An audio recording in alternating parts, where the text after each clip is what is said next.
श्रुति से तु पालक राम तुम जगदीश माया जानकी, जो सृजति जग पालति हरति रुख पाई कृपा निधान की, जो सहस शीशु अहिसु मही धरु लखनु सचराचर धनि, सुर काज धरि नर राज तनु चले दलन खल निशिचर अनि।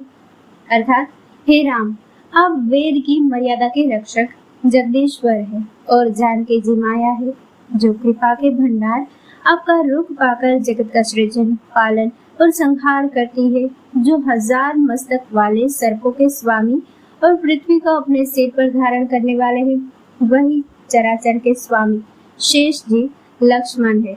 देवताओं के कार्य के लिए आप राजा का शरीर धारण करके दुष्ट राक्षसों की सेना का नाश करने के लिए चले हैं।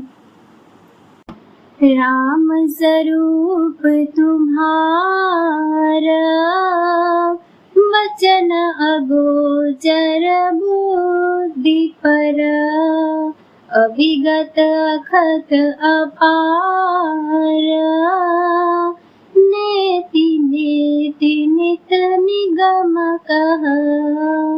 हे राम, आपका स्वरूप वाणी के अगोचर, बुद्धि से परे, अव्यक्त, अकथनीय और अपार है। वेद निरंतर उसका नेति नेति कहकर वर्णन करते हैं। जग पेखन तुम देख निहारे, विधि हरि शंभु न चाव निहारे, तेउ न जानहि मरमु तुम्हारा, और तुम ही को जान निहारा। हे राम, जगत दृश्य है, आप उसके देखने वाले हैं। आप ब्रह्मा विष्णु और शंकर को भी नचाने वाले हैं। जब वे भी आपके मर्म को नहीं जानते, तब और कौन आपको जानने वाला है। सोई जानई जेहि देहु जनाई, जानत तुम ही होई जाई, तुम्हारी कृपा तुम ही रघुनंदन, जानहि भगत भगत उर चंदन। वही आपको जानता है, जिसे आप जना देते हैं और जानते ही वह आपका ही स्वरूप बन जाता है। हे रघुनंदन, हे भक्तों के हृदय को शीतल करने वाले चंदन, आपकी ही कृपा से भक्त आपको जान पाते हैं। चिदानंदमय देह तुम्हारी, विगत विकार जान अधिकारी, नर तनु धरे हो संत सुर काजा, कहूँ करहूँ जस प्राकृत राजा।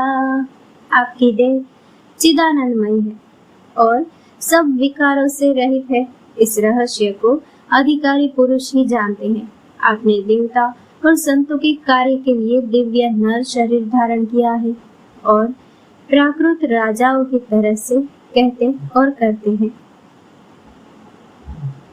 राम देगी सुनि चरित तुम्हारे, जड़ मोह ही बुध हो ही सुखारे, तुम जो कहाहु करहु सबु साजा, जस काचिय तस चाहिए नाजा।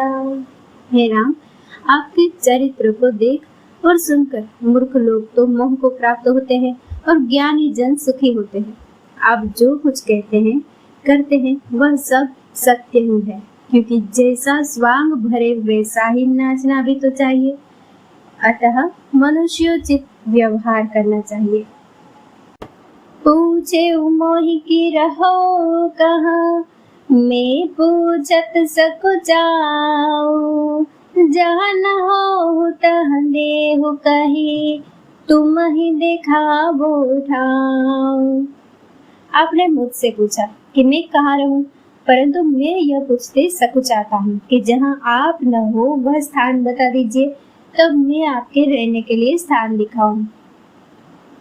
सुनि मुनि बचन प्रेम रस साने, सकुचि राम मन महु मुस्काने। वाल्मीकि हंसी कहाहि बहोरी, मानि मधुर अमिया रस बोरी। मुनि के प्रेम रस से सने हुए वचन सुनकर श्री रामचंद्र जी रहस्य खुल जाने के डर से सकुचाकर मन में मुस्कुराए। वाल्मीकि जी हंसकर फिर अमृत रस में डूबी हुई मीठी वाणी बोले, सुनहु राम अब कहूँ निकेता, जहाँ बसहु सिया लखन समेता। जिनके श्रवण समुद्र समाना, कथा तुम्हारी सुबग सरिनाना।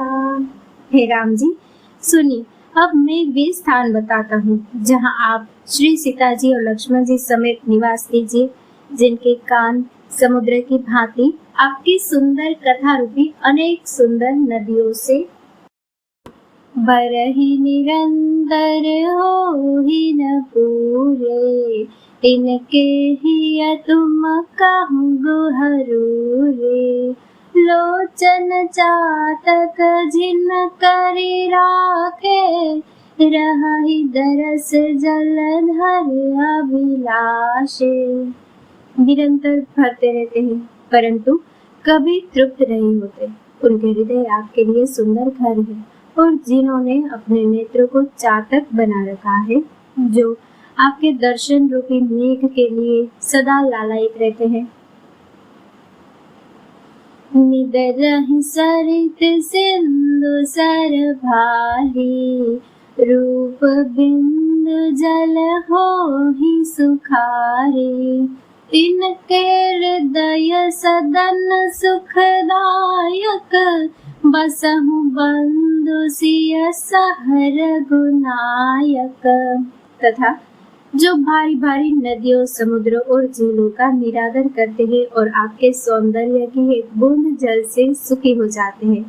हे रघुनाथ जी, उन लोगों के हृदय रूपी सुखदायी भवनों में आप भाई लक्ष्मण जी और श्री सीता जी सहित निवास कीजिए।